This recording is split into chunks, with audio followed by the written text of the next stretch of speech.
I could be somewhere else, but I'd rather be with you. And that's what I call time well spent. So what do you call it when you're with me? Is it time well spent? So what do you call it when you're with me? Is it time well spent? You took all this time thinking you'd be playing on my mind like you should be. You know when you miss me, I'm hard to find. So when you are with me, love me blind. I could be somewhere else, but I'd rather be with you. And that's what I call time well spent. So what do you call it when you're with me? Is it time well spent? So what do you call it when you're with me? Is it time well spent?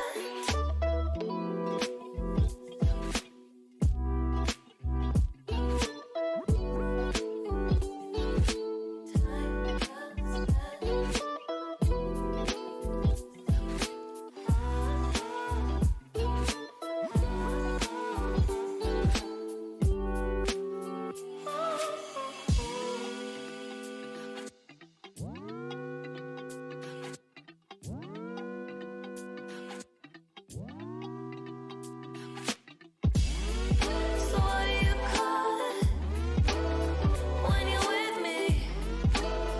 Oh, is it time well spent? So what do you call it when you're with me? Is it time well spent?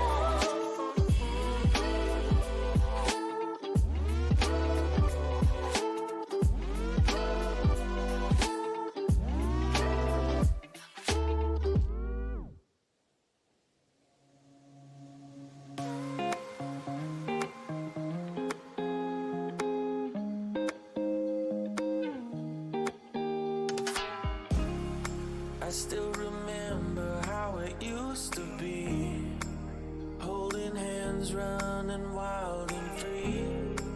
Crossed our hearts, said we never let go. I still think about our younger days, how we dreamed about a better life, holding you so close to me in the backseat of your ride. We fell apart, thought we lost everything, just lost in our memories.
remember you.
Hello there.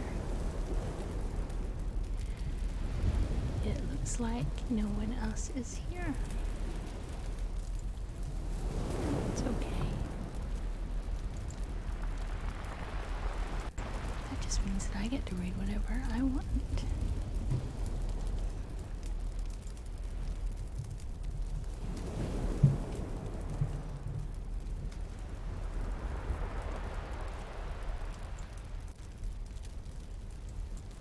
So it looks like we will be continuing with The Lord of the Rings tonight.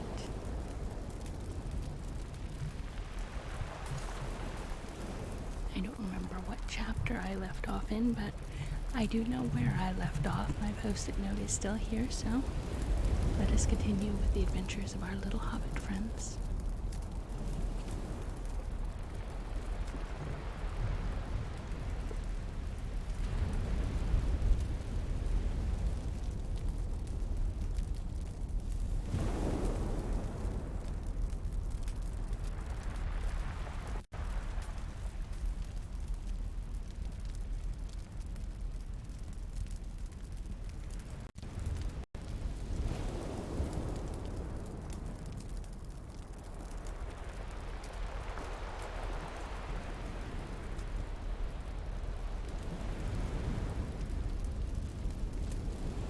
Okay, moved the wireless keyboard, so I have more room. Now we will begin reading.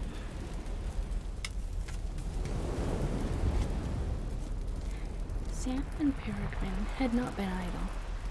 They had explored the small dell and the surrounding slopes. Not far away, they found a spring of clear water in the hillside, and near it footprints not more than a day or two old. In the dell itself, they found recent traces of a fire and other signs of a hasty camp. There were some fallen rocks on the edge of the dell nearest to the hill. Behind them, Sam came upon a small store of firewood, neatly stacked. "I wonder if old Gandalf has been here," he said to Pippin. "Whoever it was put this stuff here meant to come back, it seems." Strider was greatly interested in these discoveries. "I wish I had waited and explored the ground down here myself," he said, hurrying off to the spring to examine the footprints. "It is just as I feared," he said when he came back. "Sam and Pippin have trampled the soft ground, and the marks are spoilt or confused. Rangers have been here lately. It is they who left the firewood behind, but there are also several newer tracks that were not made by rangers. At least one set was made only a day or two ago by heavy boots. At least one. I cannot now be certain, but I think there were many booted feet." He paused and stood in anxious thought.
Each of the hobbits saw in his mind a vision of the cloaked and booted riders. If the horsemen had already found the dell, the sooner Strider led them somewhere else, the better. Sam viewed the hollow with great dislike, now that he had heard news of their enemies on the road, only a few miles away. "Hadn't we better clear out quick, Mr. Strider?" he asked impatiently. "It is getting late, and I don't like this hole." It makes my heart sink somehow. Yes, we certainly must decide what to do at once, answered Strider, looking up and considering the time and the weather. Well, Sam, he said, at last, I do not like this place either, but I cannot think of anywhere better that we could reach before nightfall. At least we are out of sight for the moment, and if we moved, we should be much more likely to be seen by spies. All we could do would be to go right out of our way back north on the side of the line of hills, where the land is all much the same as it is here. The road is watched, but we should have to cross it if we tried to take cover in the thickets away to the south. On the north side of the road, beyond the hills, the country is bare and flat for miles.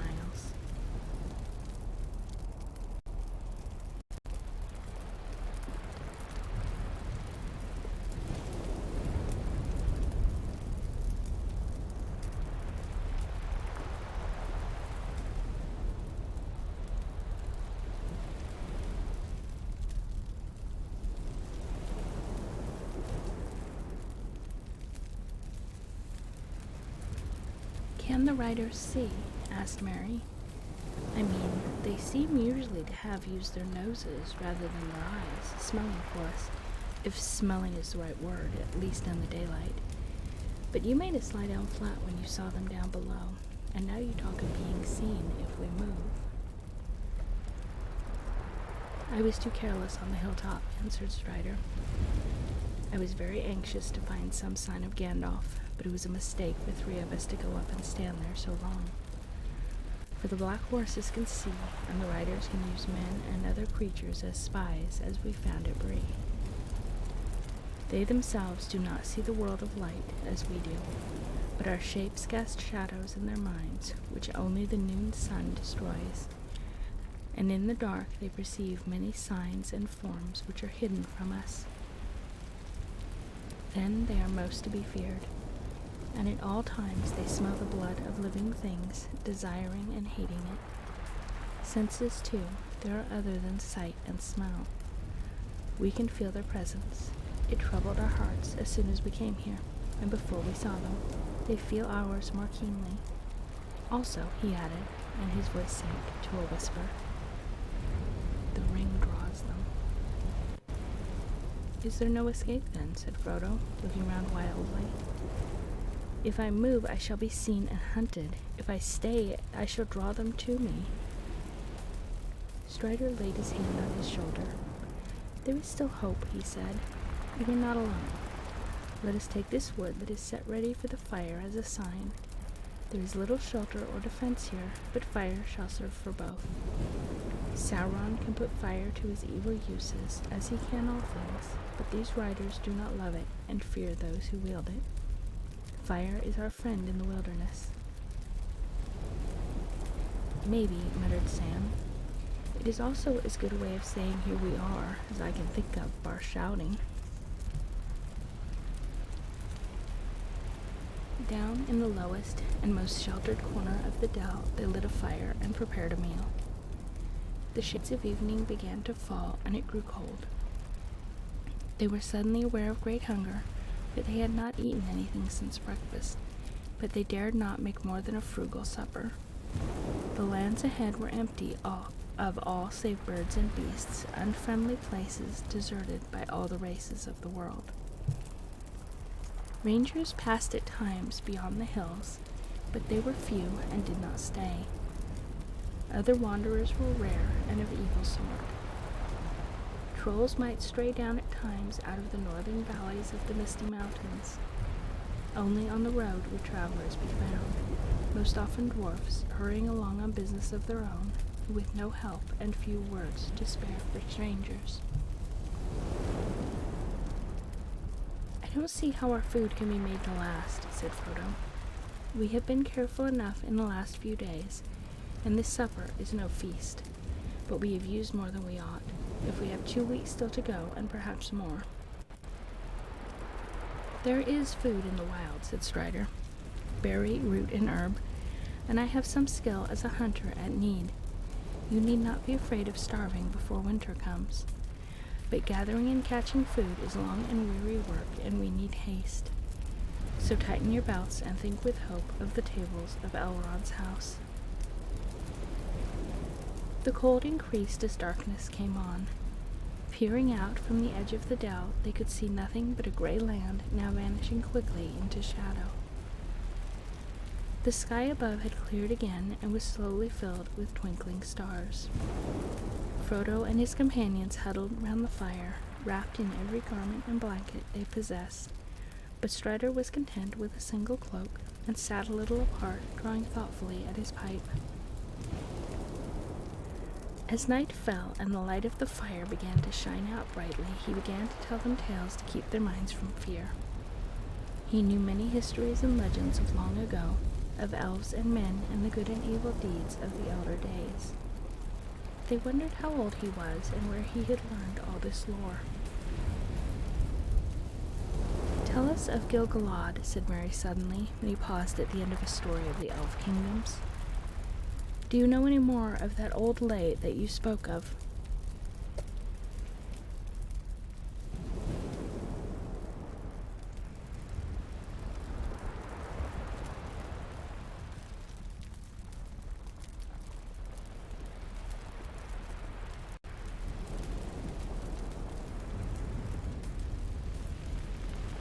"I do indeed," answered Strider. "So also does Frodo, for it concerns us closely." Merry and Pippin looked at Frodo, who was staring into the fire. "I know only the little that Gandalf has told me," said Frodo slowly. "Gil-galad was the last of the great elf kings of Middle-earth. Gil-galad is starlight in their tongue. With Elendil, the elf friend, he went to the land of—" "No," said Strider, interrupting. "I do not think that tale should be told now with the servants of the enemy at hand. If we win through to the house of Elrond, you may hear it there, told in full." "Then tell us some other tale of the old days," begged Sam. "A tale about the elves before the fading time. I would dearly like to hear more about elves. The dark seems to press round so close." "I will tell you the tale of Tinuviel," said Strider, "in brief, for it is a long tale of which the end is not known, and there are none now except Elrond who will remember it aright as it was told of old. It is a fair tale, though it is sad, as are all the tales of Middle-earth, and yet it may lift up your hearts."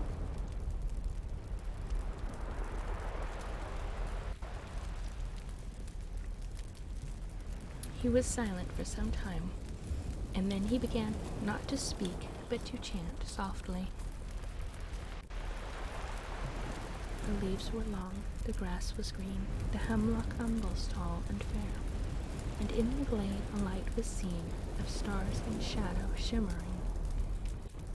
Tinviel was dancing there, to music of a pipe and scene, and light of stars was in her hair, and in her raiment glimmering.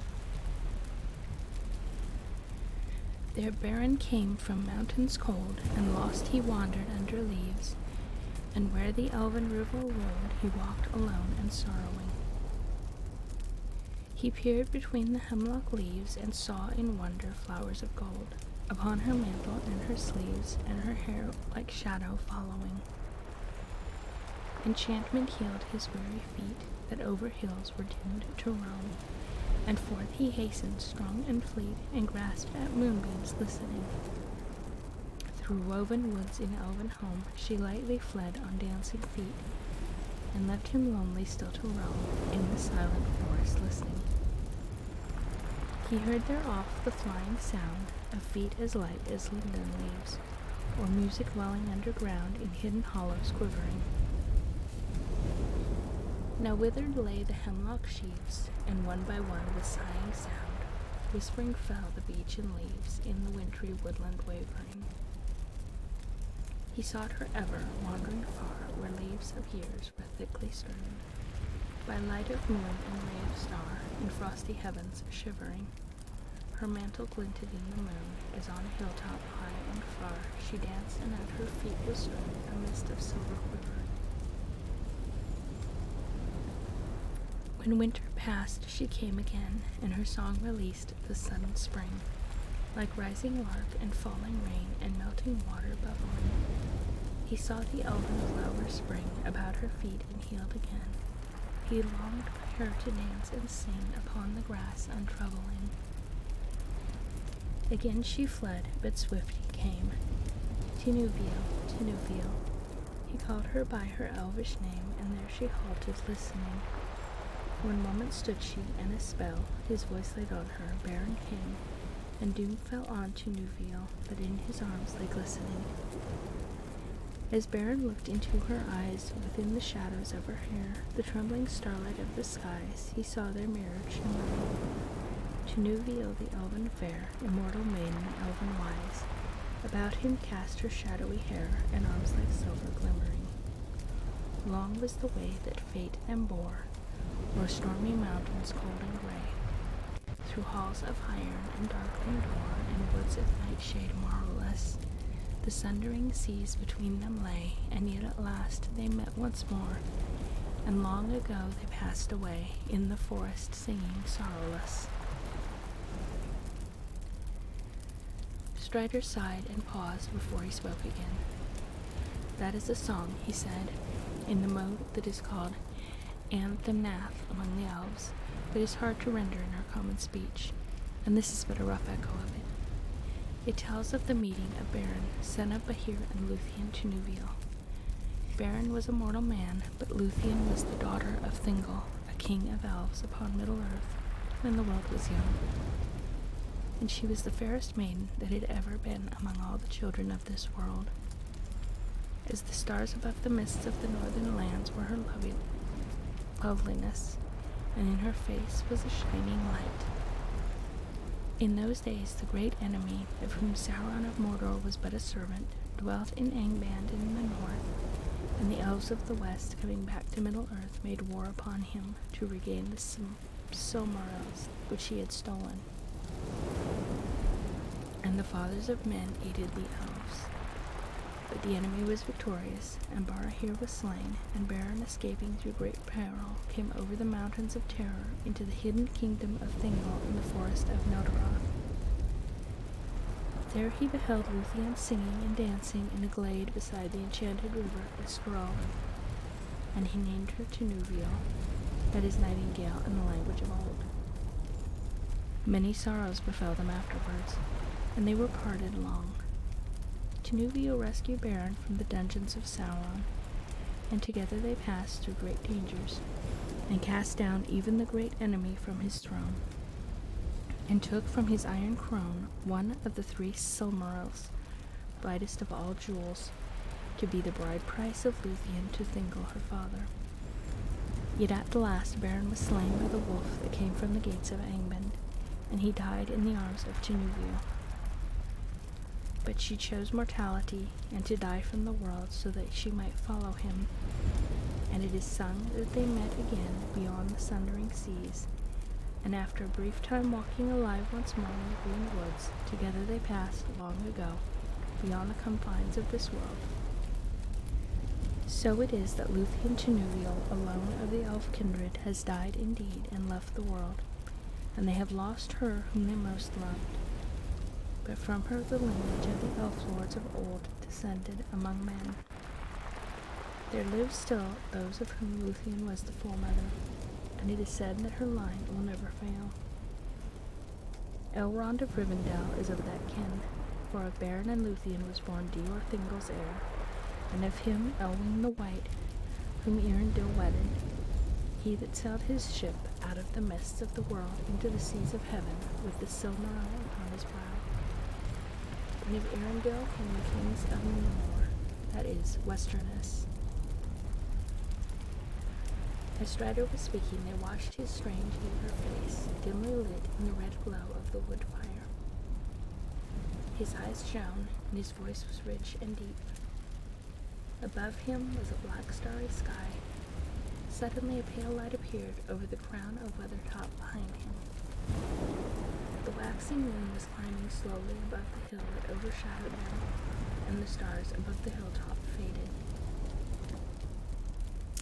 Hey, Albul, how are you? Good to see you here. How are you doing, my friend?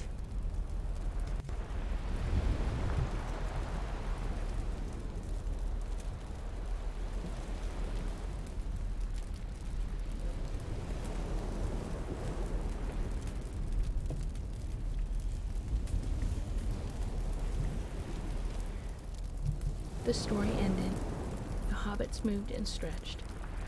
"Look," said Merry, "the moon is rising. It must be getting late." The others looked up.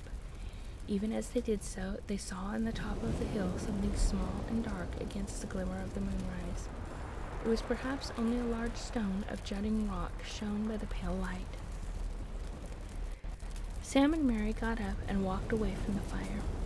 Frodo and Pippin remained seated in silence. Strider was watching the moonlight on the hill intently.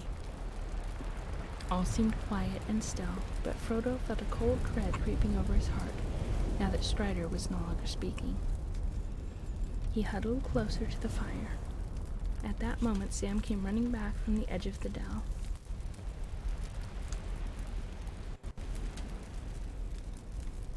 "Oh, I'm glad you stopped by. I'm glad you're okay."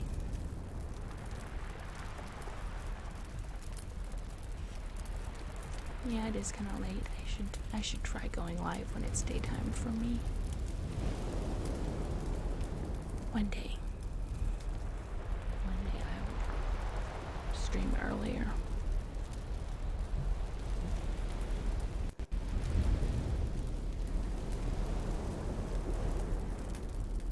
"I don't know what it is," he said, "but I suddenly felt afraid.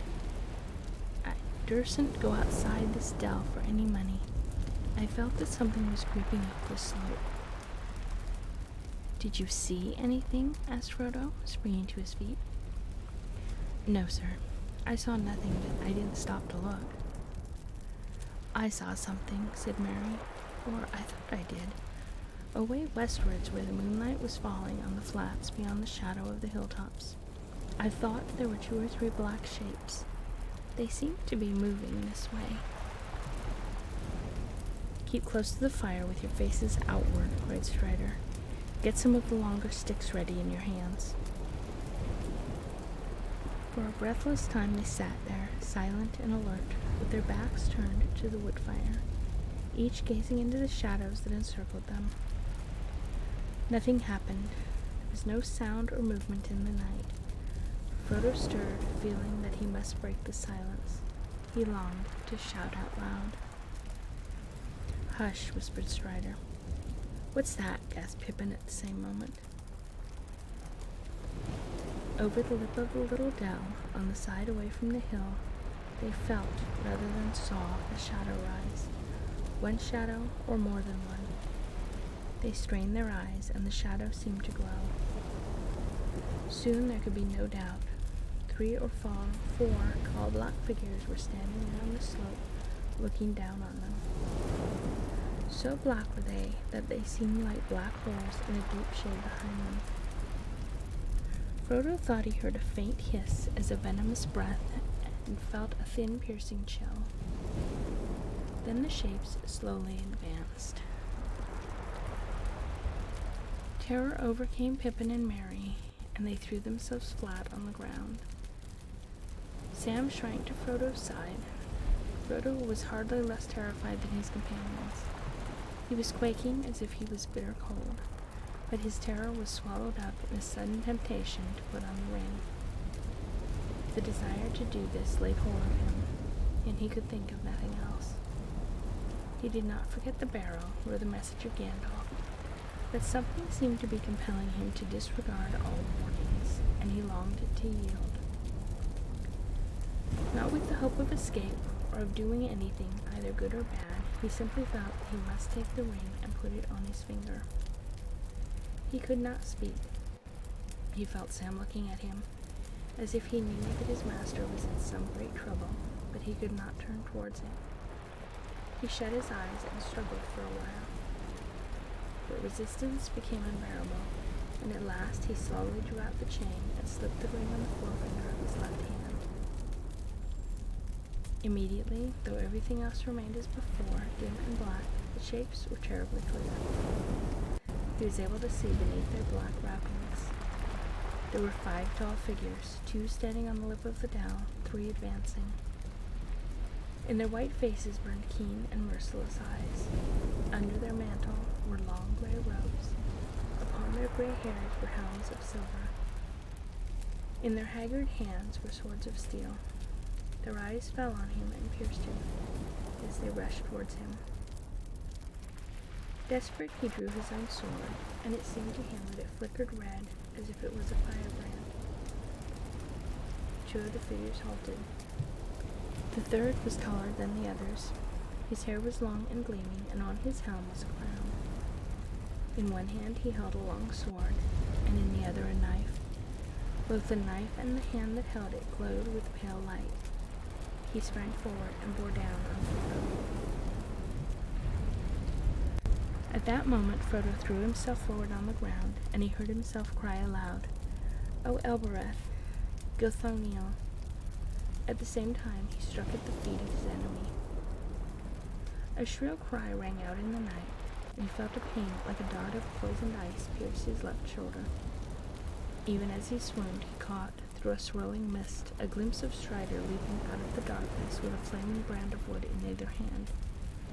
With a last effort, Frodo, dropping his sword, slipped the ring from his finger and closed his right hand tight upon it.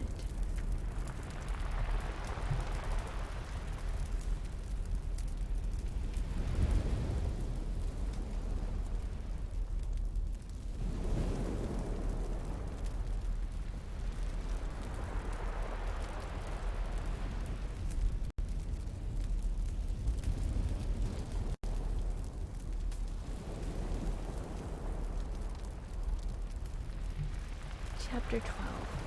Flight to the Ford. When Frodo came to himself, he was still clutching the ring desperately. He was lying by the fire, which was now piled high and burning brightly. His 3 companions were bending over him. "What has happened? Where is the Pale King?" he asked wildly. They were too overjoyed to hear him speak to answer for a while, nor did they understand his question. At length he gathered from Sam that they had seen nothing but the vague, shadowy shapes coming towards them. Suddenly, to his horror, Sam found that his master had vanished, and at that moment a black shadow rushed past him, and he fell. He heard Frodo's voice, but it seemed to come from a great distance, or from under the earth, crying out strange words. They saw nothing more until they stumbled over the body of Frodo, lying as if dead, face downwards on the grass with his sword beneath him. Strider ordered them to pick him up and lay him near the fire, and then he disappeared. That was now a good while ago. Sam plainly was beginning to have doubts again about Strider, but while they were talking he returned, appearing suddenly out of the shadows. They started, and Sam drew his sword and stood over Frodo, but Strider knelt down swiftly at his side. "I am not a Black Rider, Sam," he said gently, "nor in league with them. I have been trying to discover something of their movements, but I have found nothing. I cannot think why they have gone and do not attack again. But there is no feeling of their presence anywhere at hand." When he heard what Frodo had to tell, he became full of concern and shook his head and sighed. He ordered Pippin and Merry to heat as much water as they could in their small kettles and to bathe the wound with it. "Keep the fire going well and keep Frodo warm," he said. Then he got up and walked away and called Sam to him.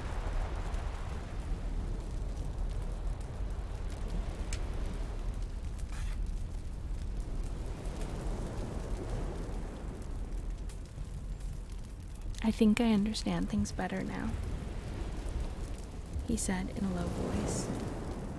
"There seem only to have been 5 of the enemy. Why they were not all here, I don't know, but I don't think they expected to be resisted. They have drawn off for the time being, but not far, I fear. They will come again another night if we cannot escape. They are only waiting because they think that their purpose is almost accomplished and that the ring cannot fly much further. I fear, Sam, that they believe your master has a deadly wound that will subdue him to their will. We shall see." Sam choked with tears. "Don't despair," said Strider.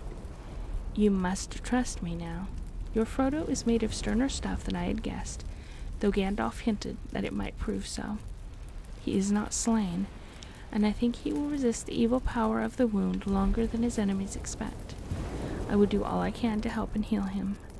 Guard him well while I am away." He hurried off and disappeared again into the darkness. Frodo dozed, though the pain of his wound was slowly growing, and a deadly chill was spreading from his shoulder to his arm and side. His friends watched over him, warming him and bathing his wound. The night passed slowly and wearily. Dawn was growing in the sky, and the dell was filling with gray light when Strider at last returned. "Look," he cried, and stooping he lifted from the ground a black cloak that had lain there hidden in the darkness. A foot above the lower helm there was a slash. "This was the stroke of Frodo's sword," he said. "The only hurt that it did to his enemy, I fear, for it is unharmed, but all blades perish that pierced that dreadful king. More deadly to him was the name of Elbereth." And more deadly to Frodo was this. He stooped again and lifted up a long, thin knife. There was a cold gleam in it. As Strider raised it, they saw that near the end its edge was notched and the point was broken off. But even as he held it up in the glowing light, they gazed in astonishment, for the blade seemed to melt and vanish like smoke in the air, leaving only the hilt in Strider's hand. "Alas," he cried, "it was this accursed knife that gave the wound. Few now have the skill in healing to match such evil weapons, but I will do what I can." He sat down on the ground and, taking the dagger hilt, laid it on his knees, and he sang over it a slow song in a strange tongue. Then, setting it aside, he turned to Frodo and in a soft tone spoke words the others could not catch. From the pouch at his belt he drew out the long leaves of a plant. "These leaves," he said, "I have walked far to find, for this plant does not grow in the bare hills, but in the thickets away south of the road I found it in the dark by the scent of its leaves." He crushed a leaf in his fingers, and it gave out a sweet and pungent fragrance. "It is fortunate that I could find it, for it is a healing plant that the men of the West brought to Middle-earth. Athelas they named it, and it grows now sparsely and only near places where they dwelt or camped of old, and it is not known in the north except to some of those who wander in the wild. It has great virtues, but over such a wound as this its healing powers may be small." He threw the leaves into boiling water and bathed Frodo's shoulder. The fragrance of the steam was refreshing, and those that were unhurt felt their minds calmed and cleared. The herb also had some power over the wound, for Frodo felt the pain and also the sense of frozen cold lessen in his side, but the life did not return to his arm, and he could not raise or use his hand. He bitterly regretted his foolishness and reproached himself for weakness of will, for he now perceived that in putting on the ring, he obeyed not his own desire but the commanding wish of his enemies. He wondered if he would remain maimed for life, and how they would now manage to continue their journey. He was too weak to stand. The others were discussing this very question. They quickly decided to leave Weathertop as soon as possible. "I think now," said Strider, "that the enemy has been watching this place for some days. If Gandalf ever came here, then he must have been forced to ride away, and he will not return. In any case, we are in great peril here after dark, since the attack of last night, and we can hardly meet greater danger wherever we go." As soon as the daylight was full, they had some hurried food and packed. It was impossible for Frodo to walk, so they divided the greater part of their baggage among the four of them, and put Frodo on the pony. In the last few days the poor beast had improved wonderfully. It already seemed fatter and stronger, and had begun to show an affection for its new masters, especially for Sam. Bill Ferny's treatment must have been very hard for the journey in the wild to seem so much better than its former life. They started off in a southerly direction. This would mean crossing the road, but it was the quickest way to more wooded country. And they needed fuel, for Strider said that Frodo must be kept warm, especially at night, while fire would be some protection for them all. It was also his plan to shorten their journey by cutting across another great loop of the road. East beyond Weathertop, it changed its course and took a wide bend northwards. They made their way slowly and cautiously round the southwestern slopes of the hill, and came in a little while to the edge of the road. There was no sign of the riders, but even as they were hurrying across, they heard far away 2 cries, a cold voice calling and a cold voice answering. Trembling, they sprang forward and made for the thickets that lay ahead. The land before them sloped away southwards, but it was wild and pathless. Bushes and stunted trees grew in dense patches with wide barren spaces in between. The grass was scanty, coarse, and gray, and the leaves in the thickets were faded and falling. It was a cheerless land, and their journey was slow and gloomy. They spoke little as they trudged along. Frodo's heart was grieved as he watched them walking beside him with their heads down, and their backs bowed under their burdens. Even Strider seemed tired and heavy-hearted. Before the first day's march was over, Frodo's pain began to grow again, but he did not speak of it for a long time. 4 days passed without the ground or the scene changing much, except that behind them Weathertop slowly sank, and before them the distant mountains loomed a little nearer. Yet since that far cry they had seen and heard no sign that the enemy had marked their flight or followed them. They dreaded the dark hours and kept watch in pairs by night, expecting at any time to see black shapes stalking in the gray night, dimly lit by the cloud-veiled moon. But they saw nothing and heard no sound but the sigh of withered leaves and grass. Not once did they feel the sense of present evil that had assailed them before the attack in the dell. It seemed too much to hope that the riders had already lost their trail again. Perhaps they were waiting to make some ambush in the narrow place. At the end of the 5th day, the ground began once more to rise slowly out of the wide, shallow valley into which they had descended. Strider now turned their course again northeastwards, and on the 6th day they reached the top of a long, slow-climbing slope, and saw far ahead a huddle of wooded trees. Away below them they could see the road sweeping around the feet of the hills, and to their right a gray river gleamed pale in the thin sunshine. In the distance they glimpsed yet another river in a stony valley half veiled in mist. "I am afraid we must go back to the road here for a while," said Strider.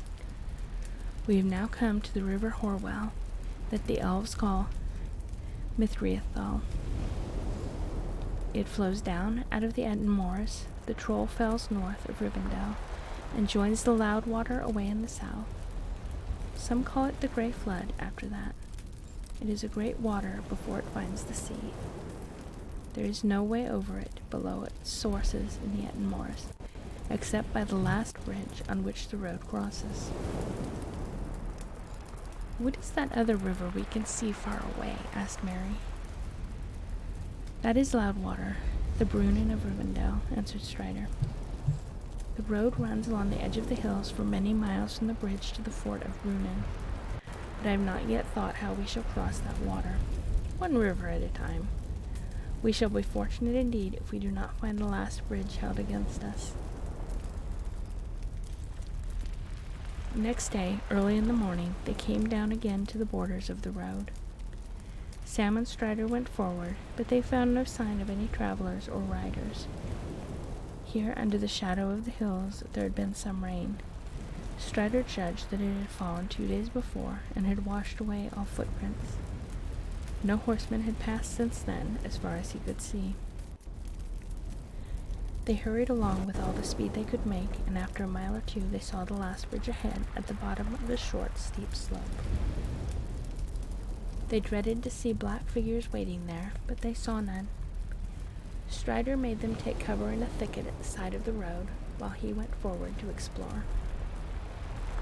Before long he came hurrying back.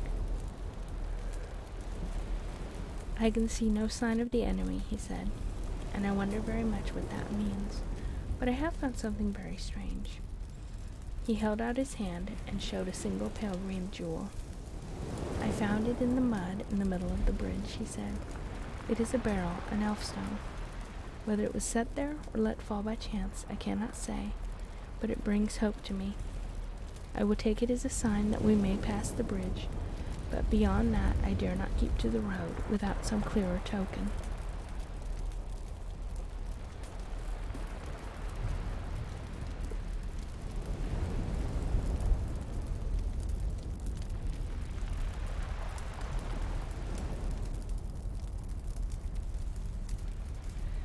At once they went on again. They crossed the bridge in safety, hearing no sound but the water swirling against its three great arches. A mile further on they came to a narrow ravine that led away northwards through the steep lands on the left of the road.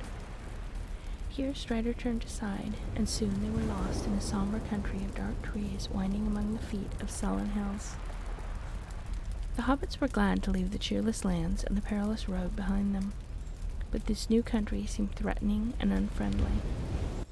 As they went forward, the hills about them steadily rose. Here and there upon the heights and ridges they caught glimpses of ancient stones and walls, and the ruins of towers. They had an ominous look. Frodo, who was not walking, had time to gaze ahead and to think. He recalled Bilbo's account of his journey and the threatening towers on the hills north of the road, in the country near the Troll's Woods where his first serious adventure had happened. Frodo guessed that they were now in the same region, and wondered if by chance they would pass near the spot. "Who lives in this land?" he asked. "And who built these towers? Is this troll country?" "No," said Strider. "Trolls do not build. No one lives in this land. Men once dwelt here, ages ago, but none remain now. They became an evil people, as legends tell, for they fell under the shadow of Angmar. But all were destroyed in the war that brought the North Kingdom to its end.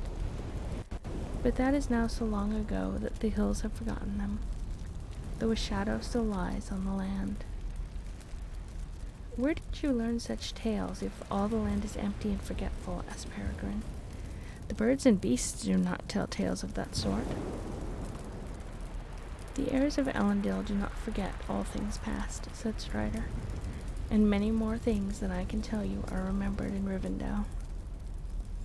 "Have you often been to Rivendell?" asked Frodo. "I have," said Strider. "I dwelt there once, and still I return when I will. There my heart is, but it is not my fate to sit in peace, even in the fair house of Elrond." The hills now began to shut them in. The road behind held on its way to the river Brunnen, but both were now hidden from view. The travelers came into a long valley, narrow, deeply cloven, dark and silent. Trees with old and twisted roots hung over cliffs and piled up behind into mounting slopes of pine wood. The hobbits grew very weary. They advanced slowly, for they had to pick their way through a pathless country, encumbered by fallen trees and tumbled rocks. As long as they could, they avoided climbing for Frodo's sake, and because it was in fact difficult to find any way up out of the narrow dales. They had been 2 days in this country when the weather turned wet. The wind began to blow steadily out of the west and pour the water of the distant sea on the dark heads of the hills in fine drenching rain. By nightfall they were all soaked, and their camp was cheerless, for they could not get any fire to burn. The next day the hills rose still higher and steeper before them, and they were forced to turn away northwards out of their course. Strider seemed to be getting anxious. They were nearly 10 days out from Weathertop, and their stock of provisions was beginning to run low. It went on raining. That night they camped on a stony shelf with a rock wall behind them, in which there was a shallow cave, a mere scoop in the cliff. Frodo was restless. The cold and wet had made his wound more painful than ever, and the ache and sense of deadly chill took away all sleep. He lay tossing and turning and listening fearfully to the steady night noises. Wind in chinks of rocks, water dripping, a crack, the sudden rattling fall of a loosened stone. He felt that black shapes were advancing to smother him, but when he sat up, he saw nothing but the back of Strider sitting hunched up, smoking his pipe and watching. He lay down again and passed into an uneasy dream, in which he walked on the grass in his garden in the Shire, but it seemed faint and dim, less clear than the tall black shadows that stood looking over the hedge. In the morning he woke to find that the rain had stopped. The clouds were still thick, but they were breaking, and pale strips of blue appeared between them. The wind was shifting again. They did not start early. Immediately after their cold and comfortless breakfast, Strider went off alone, telling the others to remain under the shelter of the cliff until he came back. He was going to climb up if he could and get a look at the lay of the land. When he returned, he was not reassuring. "We have come too far to go to the north," he said, "and we must find some way to turn back southwards again. If we keep on as we are going, we shall get up into the Edendales far north of Rivendell. That is troll country, and little known to me. We could perhaps find our way through and come round to Rivendell from the north, but it would take too long, for I do not know the way, and our food would not last. So somehow or other we must find the ford of Brunnen." The rest of that day they spent scrambling over rocky ground. They found a passage between two hills that led into a valley running southeast, the direction that they wished to take, but towards the end of the day they found their road again barred by a ridge of high land. Its dark edge against the sky was broken into many bare points like teeth of a blunted saw. They had a choice between going back or climbing over it.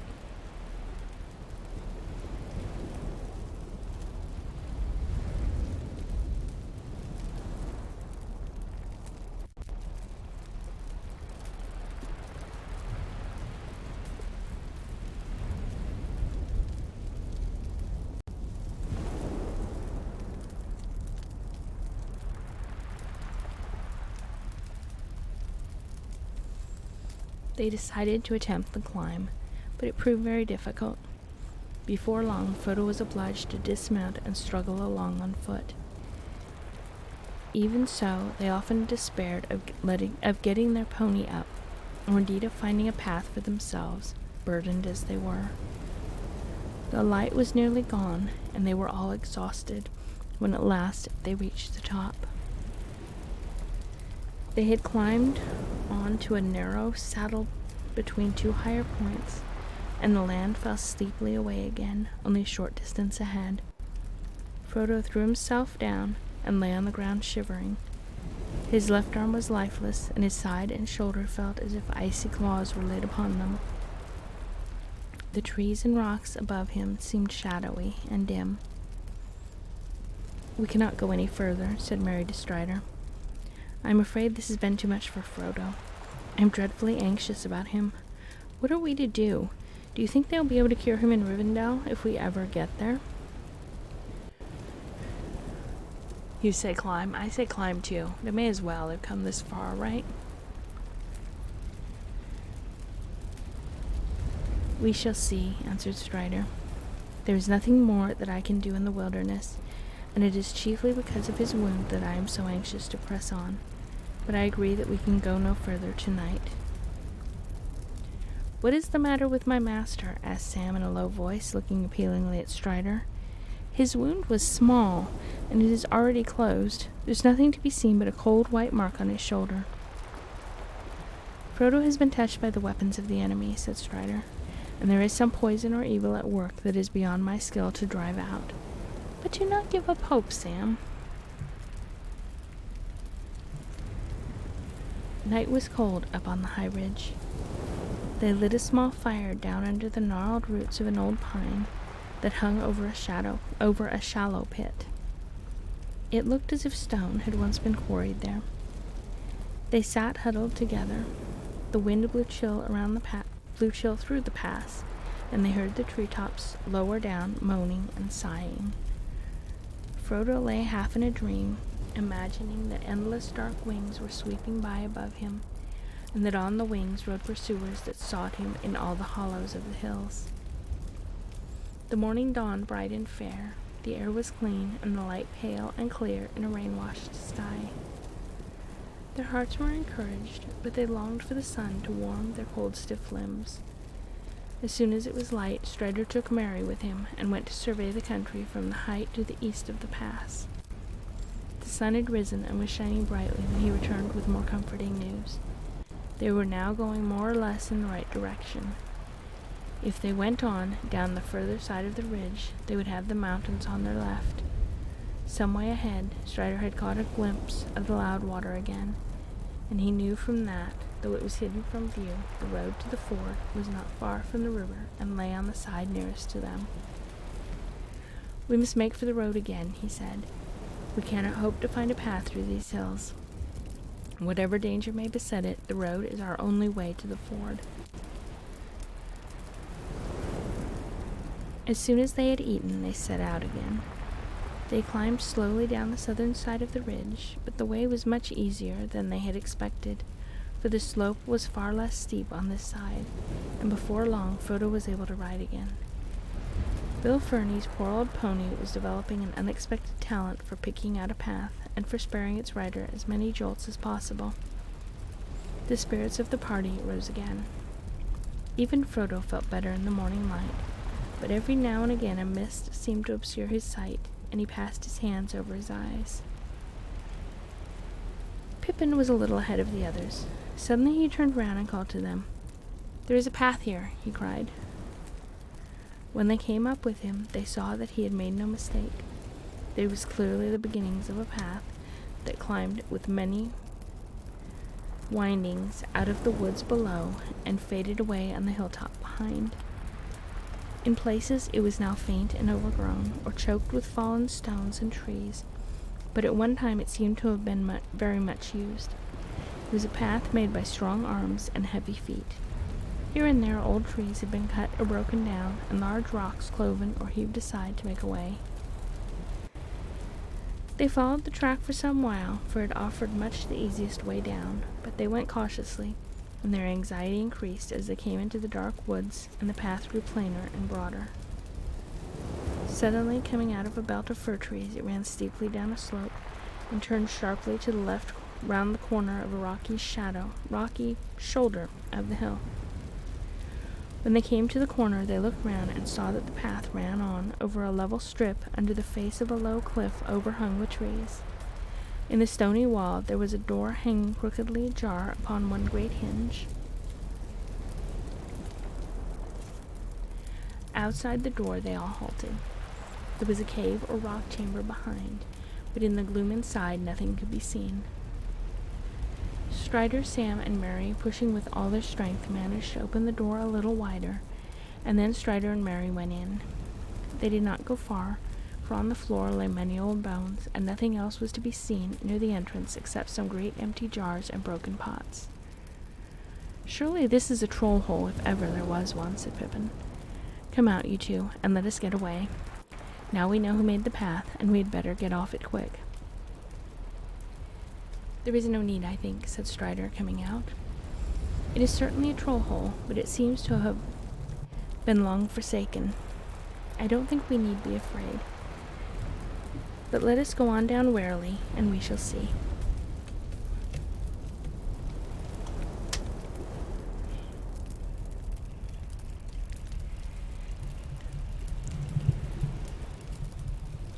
The path went on again from the door, and turning to the right again, across the level space, plunged into a thick-wooded slope. Pippin, not liking to show Strider that he was still afraid, went on ahead with Mary. Sam and Strider came behind, one on each side of Frodo's pony, for the path was now broad enough for 4 or 5 hobbits to walk abreast. But they had not gone very far before Pippin came running back, followed by Mary. They both looked terrified. "There are trolls," Pippin panted, "down in a clearing in the woods not far below. We got a sight of them through the tree trunks. They're very large." "We will come and look at them," said Strider, picking up a stick. Frodo said nothing, but Sam looked scared. The sun was now high, and it shone down through the half-stripped branches of the trees and lit the clearing with bright patches of light. They halted suddenly on the edge and peered through the tree trunks, holding their breath. There stood the trolls, 3 large trolls.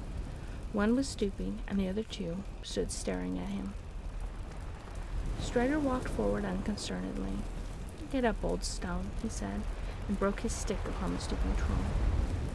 Nothing happened. There was a gasp of astonishment from the hobbit, and then even Frodo laughed. "Well," he said, "we're forgetting our family history. These must be the very 3 that were caught by Gandalf quarreling over the right way to cook 13 dwarves and 1 hobbit." "I have no idea we were anywhere near the place," said Pippin. He knew the story well. Bilbo and Frodo had told it often, but as a matter of fact, he had never more than half believed it. Even now he looked at the stone trolls with suspicion, wondering if some magic might not suddenly bring them to life again. "You are forgetting not only your family history, but all you have ever known about trolls," said Strider. "It is broad daylight with a bright sun, and yet you come back trying to scare me with a tale of live trolls waiting for us in this glade.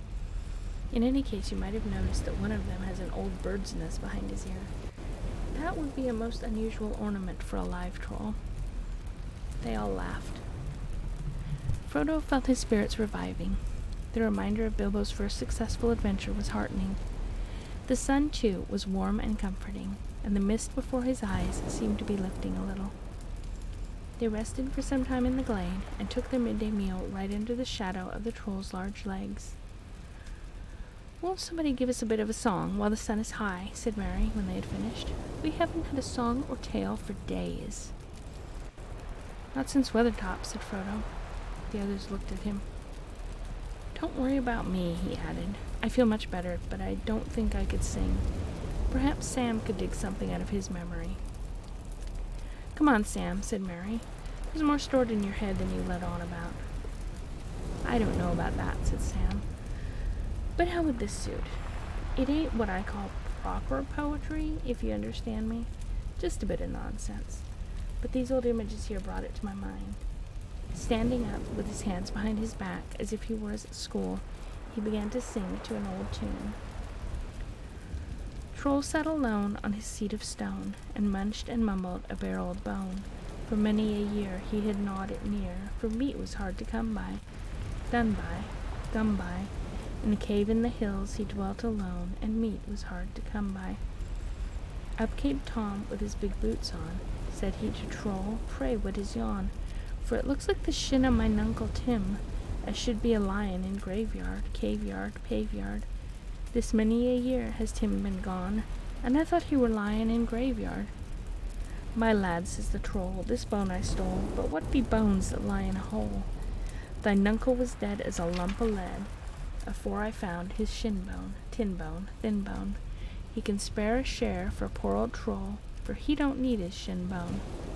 Said Tom, "I don't see why the likes o' thee, without axe and leave, should be making free with the shank or the shin o' my father's kin. So hand the bone over, rover, trover. Though dead he be, it belongs to me, so hand the old bone over." "For a couple of pins," says Troll, and grins, "I'll eat thee too, and gnaw thy shins. A bit of fresh meat will go down sweet. I'll try my teeth on thee now. He now, see now. I'm tired of gnawing old bones and skins. I've a mind to dine on thee now." But just as he thought his dinner was caught, he found his hands had hold of naught. Before he could mind, Tom slipped behind and gave him the boot to warn him, darn him. A bump of the boot in the seat, Tom thought, would be the way to larn him. But harder than stone is the flesh and bone of a troll that sits in the hills alone. As well such a boot to the mountain's root, for the seat of a troll don't feel it, peel it, heal it. Old Troll laughed when he heard Tom groan, and he knew his toes could feel it. Tom's leg is game since home he came, and his bootless foot is lasting lame. But trolls don't care, and he's still there, with the bone he boned from his owner, donor, boner. Troll's old seat is still the same, and the bone he boned from his owner. "Well, that's a warning to us all," laughed Merry. "It is as well you used a stick and not your hand, Strider." "Where did you come by that, Sam?" asked Pippin. "I've never heard these words before." Sam muttered something inaudible.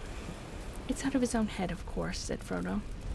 "I am learning a lot about Sam Gamgee on this journey. First he was a conspirator, now he's a jester. He'll end up by becoming a wizard or a warrior." "I hope not," said Sam. "I don't want to be neither." In the afternoon, they went on down the woods. They were probably following the very track that Gandalf, Bilbo, and the dwarfs had used many years before. After a few miles, they came out on the top of a high bank above the road. At this point, the road had left the Horwell far behind in its narrow valley, and now clung close to the feet of the hills, rolling and winding eastward, among woods and heather-covered slopes, towards the ford and the mountains. Not far down the bank, Strider pointed out a stone in the grass. On it, roughly cut and now much weathered, could still be seen dwarf runes and secret marks. "There," said Merry. "That must be the stone that marked the place where the troll's gold was hidden. How much is left of Bilbo's share, I wonder, Frodo?" Frodo looked at the stone and wished that Bilbo had brought home no treasure more perilous or less easy to part with. "None of it," he said. "Bilbo gave it all away. He told me he did not feel it was really his, as it came from robbers." The road lay quiet under the long shadows of early evening. There was no sign of any other travelers to be seen. As there was now no other possible course for them to take, they climbed down the bank and, turning left, went off as far as they could. Soon a shoulder of the hills cut off the light of the fast westering sun. A cold wind flowed down to meet them from the mountains ahead. They were beginning to look out for a place off the road where they could camp for the night, when they heard a sound that brought sudden fear back into their hearts, the noise of hoofs behind them. They looked back, but they could not see far because of the windings and rollings of the road. As quickly as they could, they scrambled off the beaten way and up into the deep heather and bilberry brushes on the slopes above, until they came to a small patch of thick-growing hazels. As they peered out from among the bushes, they could see the road, faint and gray in the failing light, some 30 feet below them. The sound of hoofs drew nearer. They were going fast, with a light clippity-clippity-clip. Then faintly, as if it was blown away from them by the breeze, they seemed to catch a dim ringing, as of small bells tinkling. "That does not sound like a Black Rider's horse," said Frodo, listening intently. The other hobbits agreed hopefully that it did not, but they all remained full of suspicion. They had been in fear of pursuit for so long that any sound from behind seemed ominous and unfriendly. But Strider was now leaning forward, stooped to the ground, with a hand to his ear and a look of joy on his face. The light faded, and the leaves on the bushes rustled softly. Clearer and nearer now the bells jingled, and clippity-clip came the quick-trotting feet. Suddenly into view, below, came a white horse, gleaming in the shadows, running swiftly. In the dusk, its headstall flickered and flashed, as if it were studded with gems like living stars. The rider's cloak streamed behind him, and his hood was thrown back. His golden hair flowed shimmering in the wind to his speed. To Frodo it appeared that a white light was shining through the form and raiment of the rider, as if through a thin veil. Strider sprang from hiding and dashed down towards the road, leaping with a cry through the heather. But even before he had moved or called, the rider had reined in his horse and halted, looking up towards the thicket where they stood. When he saw Strider, he dismounted and ran to meet him, calling out words I'm not going to try to say. Ena Vidui Dunadan me Gavanen. His speech and clear ringing voice left no doubt in their hearts. The rider was of the elven folk. No others that dwelt in the wide world had voices so fair to hear, but there seemed to be a note of haste or fear in his call, and they saw that he was now speaking quietly and urgently to Strider. Soon Strider beckoned to them, and the hobbits left the bushes and hurried down the road. "This is Lord Findle, who dwells in the house of Elrond," said Strider. "Hail, and well met at last," said the elf lord to Frodo. "I was sent from Rivendell to look for you. We feared that you were in danger upon the road." "Then Gandalf has reached Rivendell?" cried Frodo joyfully. "No, Ye had not when I departed, but that was 9 days ago, answered Glorfindel. Elrond received news that troubled him. Some of my kindred journeying in your land beyond the Barren Dween learned that things were amiss, and sent messages as swiftly as they could. They said that the Nine were abroad, and that you were astray, bearing a great burden without guidance, for Gandalf was not returned. There are few even in Rivendell that can ride openly against the Nine, but such as there were, Elrond sent out north, south, and west. It was thought that you might turn far aside to avoid pursuit and become lost in the wilderness. It was my lot to take the road, and I came to the bridge of Mithaniel, and left a token there, nigh on 7 days ago. 3 of the servants of Sauron were upon the bridge, but they withdrew, and I pursued them westward. I came also upon 2 others, but they turned away southward. Since then I have searched for your trail. 2 days ago I found it, and followed it over the bridge, and today I mark where you descended from the hills again. But come, there is no time for further news. Since you are here, we must risk the peril of the road and go. There are 5 behind us, and when they find your trail upon the road, they will ride after us like the wind. And they are not all. Where the other 4 may be, I do not know. I fear that we may find the ford is already held against us. While Glorfindel was speaking, the shades of evening deepened. Frodo felt a great weariness come over him. Ever since the sun began to sink, the mist before his eyes had darkened, and he felt that a shadow was coming between him and the faces of his hand. Faces of his friends, the faces of his hand. Jesus. Now pain assailed him, and he felt cold. He swayed, clutching at Sam's arm. My master is sick and wounded, said Sam angrily. He can't go on riding after nightfall. He needs rest. Glorfindel caught Frodo as he sank to the ground, and taking him gently in his arms, he looked in his face with grave anxiety. Briefly Strider told of the attack on their camp under Weathertop, and of the deadly knife. He drew out the hilt which he had kept and handed it to the elf. Glorfindel shuddered as he took it, but he looked intently at it. There are evil things written on this hilt, he said, though maybe your eyes cannot see them. Keep it, Aragorn, till we reach the house of Elrond, but be wary, and handle it as little as you may. Alas, the wounds of this weapon are beyond my skill to heal. I would do what I can, but all the more do I urge you now to go on without rest. He searched the wound on Frodo's shoulder with his fingers, and his face grew graver, as if what he learned disquieted him. But Frodo felt the chill lessen in his side and arm. A little warmth crept down from his shoulder to his hand, and the pain grew easier. The dusk of evening seemed to grow lighter about him, as if a cloud had been withdrawn. He saw his friends' faces more clearly again, and a measure of new hope and strength returned. You shall ride my horse, said Glorfindel. I will shorten the stirrups up to the saddle skirts, and you must sit as tight as you can. But you need not fear. My horse will not let any rider fall that I command him to bear. His pace is light and smooth, and if danger presses too near, he will bear you away with a speed that even the black steeds of the enemy cannot rival. No, he will not, said Frodo. I shall not ride him, if I am to be carried off to Rivendell or anywhere else, leaving my friends behind in danger. Glorfindel smiled. I doubt very much, he said, if your friends would be in danger if you were not with them. The pursuit would follow you and leave us in peace, I think. It is you, Frodo, and that which you bear that brings us all peril. To that, Frodo had no answer, and he was persuaded to mount Glorfindel's white horse. The pony was laden instead with a great part of the other's burden, so that they now marched lighter, and for a time made good speed. But the hobbits began to find it hard to keep up with the swift, tireless feet of the elf. On he led them into the mouth of darkness, and still on under the deep, clouded night.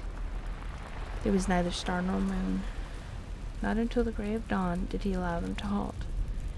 Pippin, Merry, and Sam were by that time nearly asleep on their stumbling legs, and even Strider seemed, by the sag of his shoulders, to be weary. Frodo sat upon the horse in a dark dream. They cast themselves down in the heather a few yards from the roadside and fell asleep immediately. They seemed hardly to have closed their eyes when Glorfindel, who had set himself to watch while they slept, awoke them again. The sun had now climbed far into the morning, and the clouds and mists of the night were gone. "Drink this," said Glorfindel to them, pouring for each in turn a little liquor from his silver-studded flask of leather.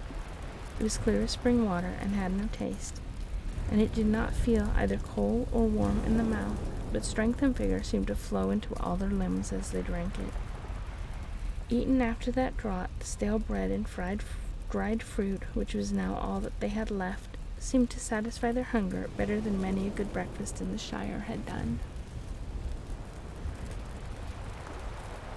They had rested rather less than 5 hours when they took to the road again. Glorfindel still urged them on, and only allowed 2 brief halts during the day's march. In this way they covered almost 20 miles before nightfall, and came to a point where the road bent right and ran down towards the bottom of the valley, now making straight for the Brunnen. So far there had been no sign or sound of pursuit that the hobbits could see or hear, but often Glorfindel would halt and listen for a moment, if they lagged behind, and a look of anxiety clouded his face. Once or twice he spoke to Strider in the elf tongue. But however anxious their guides might be, it was plain that the hobbits could go no further that night. They were stumbling along, dizzy with weariness, and unable to think of anything but their feet and legs. Frodo's pain had redoubled, and during the day things about him faded to shadows of ghostly gray. He almost welcomed the coming of night, for then the world seemed less pale and empty.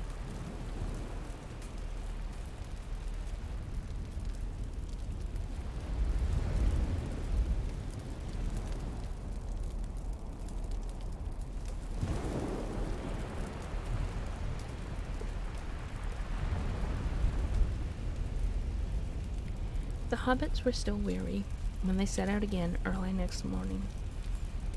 There were many miles yet to go between them and the ford, and they hobbled forward at the best pace they could manage. "Our peril will be greatest just ere we reach the river," said Glorfindel, "for my heart warns me that the pursuit is now swift behind us, and other danger may be waiting by the ford." The road was still running steadily downhill, and there was now in places much grass at either side, in which the hobbits walked when they could to ease their tired feet. In the late afternoon they came to a place where the road went suddenly under the dark shadow of tall pine trees, and then plunged into a deep cutting with steep moist walls of red stone. Echoes ran along as they hurried forward, and there seemed to be a sound of many footfalls, following their own. All at once, as if through a gate of light, the road ran out again from the end of the tunnel into the open.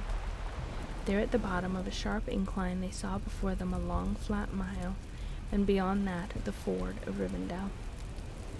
On the further side was a steep brown bank, threaded by a winding path, and behind that the tall mountains climbed, shoulder above shoulder, and peak beyond peak, into the fading sky. There was still an echo as of following feet in the cutting behind them, a rushing noise as if a wind were rising and pouring through the branches of the pines. One moment Glorfindel turned and listened, then he sprang forward with a loud cry. "Fly," he called, "fly, the enemy is upon us." The white horse leapt forward. The hobbits ran down the slope. Glorfindel and Strider followed as rear guard. They were only halfway across the flat when suddenly there was a noise of horses galloping. Out of the gate in the trees that they had just left rode a black rider. He reined his horse in and halted, swaying in his saddle. Another followed him, and then another, then again 2 more. "Ride forward, ride," said Glorfindel to Frodo. He did not obey at once, for a strange reluctance seized him. Checking the horse to a walk, he turned and looked back. The riders seemed to sit upon their great steeds like threatening statues upon a hill, dark and solid, while all the woods and land about them receded as if into a mist. Suddenly he knew in his heart that they were silently commanding him to wait. Then at once fear and hatred awoke in him. His hand left the bridle and gripped the hilt of his sword, and with a red flash he drew it. Ride on, cried Glorfindel, and then loud and clear he called to the horse in the elf tongue. At once the horse sprang away and sped like the wind along the last lap of the road. At the same moment, the black horses leapt down the hill in pursuit, and from the riders came a terrible cry, such as Frodo had heard filling the woods with horror in the East Farthing far away. It was answered, and to the dismay of Frodo and his friends, out from the trees and rocks away to the left, 4 other riders came flying. 2 rode towards Frodo, 2 galloped madly towards the ford to cut off his escape. They seemed to him to run like the wind and to grow swiftly larger and darker as their courses converged with his. Frodo looked back for a moment over his shoulder. He could no longer see his friends. The riders behind were falling back. Even their great steeds were no match in speed for the white elf horse of Glorfindel. He looked forward again, and hope faded. There seemed no chance of reaching the ford before he was cut off by the others that had lain in ambush. He could see them clearly now. They appeared to have cast aside their hoods and black cloaks, and they were robed in white and gray. Swords were naked in their pale hands, helms were on their heads. Their cold eyes glittered, and they called to him with fell voices. Fear now filled all Frodo's mind. He thought no longer of his sword. No cry came from him. He shut his eyes and clung to the horse's mane. The wind whistled in his ears, and the bells upon the harness rang wild and shrill. A breath of deadly cold pierced him like a spear. As with a last spurt, like a flash of white fire, the elf horse, speeding as if on wings, passed right before the face of the foremost rider. Frodo heard the splash of water. It foamed about his feet. He felt the quick heave and surge as the horse left the river and struggled up the stony path. He was climbing the steep bank. He was across the ford. But the pursuers were close behind. At the top of the bank, the horse halted and turned about, neighing fiercely. There were 9 riders at the water's edge below, and Frodo's spirit quailed before the threat of their uplifted faces. He knew of nothing that would prevent them from crossing as easily as he had done, and he felt that it was useless to try to escape over the long uncertain path from the ford to the edge of Rivendell, if once the riders crossed. In any case, he felt that he was commanded urgently to halt. Hatred again stirred in him, but he had no longer the strength to refuse. Suddenly the foremost rider spurred his horse forward. It checked at the water and reared up. With a great effort, Frodo sat upright and brandished his sword. "Go back," he cried. "Go back to the land of Mordor and follow me no more." His voice sounded thin and shrill to his own ears. The riders halted, but Frodo had not the power of Bombadil. His enemies laughed at him with a harsh and chilling laughter. Come back," they called. "To Mordor we will take you." "Go back," he whispered. The ring, they cried with deadly voices, and immediately their leader urged his horse forward into the water, followed closely by the others. "To Elbereth and Luthien the Fair," said Frodo with a last effort, lifting up his sword. "You shall have neither the ring nor me." Then the leader, who was now half across the ford, stood up menacing in his stirrups and raised up his hand. Frodo was stricken dumb. He felt and fell out of his shaking hand. He felt his tongue cleave to his mouth and his heart laboring. His sword broke and fell out of his shaking hand. The elf horse reared and snorted. The foremost of the black horses had almost set foot upon the shore. At that moment there came a roaring and a rushing, a noise of loud waters rolling many stones. Dimly Frodo saw the river before him rise, and down along its course there came a plumed cavalry of waves. White flames seemed to Frodo to flicker on their crests, and he half fancied that he saw amid the water white riders upon white horses with frothing manes. The 3 riders that were still in the midst of the ford were overwhelmed. They disappeared, buried suddenly under angry foam. Those that were behind drew back in dismay. With his last failing senses, Frodo heard cries, and it seemed to him that he saw, beyond the riders who hesitated on the shore, a shining figure of white light, and behind it ran small shadowy forms waving flames that flared red in the gray mist that was falling over the world. The black horses were filled with madness, and leaping forward in terror, they bore their riders into the rushing flood. Farnia, thank you for hosting. It has been a long time since I have seen you, friend. I hope that you are well. Unfortunately, I am probably going to be ending soon because I am getting sleepy. And I've been streaming for an hour and a half. But we will finish out this chapter.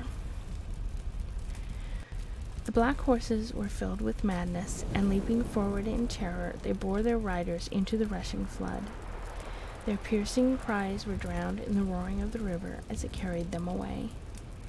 Then Frodo felt himself falling, and the roaring and confusion seemed to rise and engulf him together with his enemies. He heard and saw no more. And that was the end of Book 1, which I assume was, I don't know, there's 3 books in this thing.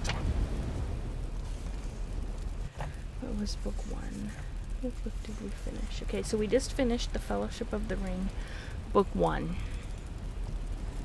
So, next we will read The Fellowship of the Ring, Book 2. But we also have Google Translate's reimagining of Empress Teresa by Norman Bouton. So, I will leave it up to everyone which one is read next. We can either continue with Book 2 of The Lord of the Rings, or we can read Norman Bouton's Empress Teresa as Google has reimagined it. Thank you all again for stopping by. We'll probably be streaming earlier tomorrow, since I'm on vacation all this week. If you want to vote on what is read next, you can join the Discord that should be linked underneath the video. Or I am a bad streamer.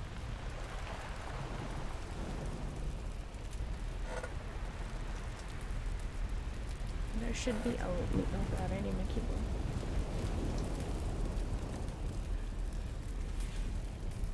See, this is what happens. I have a wireless keyboard. I move it out of the way and then I forget that I need it. Let's see.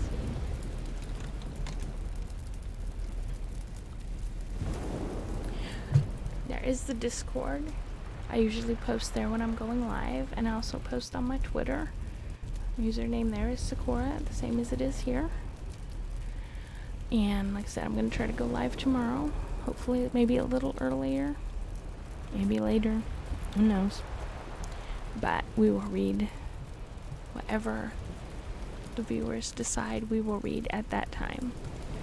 So again, I thank you all for joining. Drop a follow if you like this and want to get notified of future streams. I hate saying that. Reminds me of the YouTubers. Like and subscribe. Anyway, I will find someone to send you all off to. And good night, Perry. I'm glad you were able to stop by. Take care of yourselves. And I hope to see you all soon.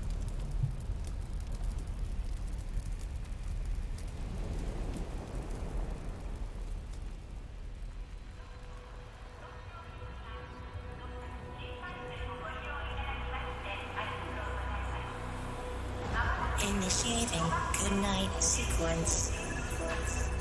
Dispersing appropriate dosage of compound 347.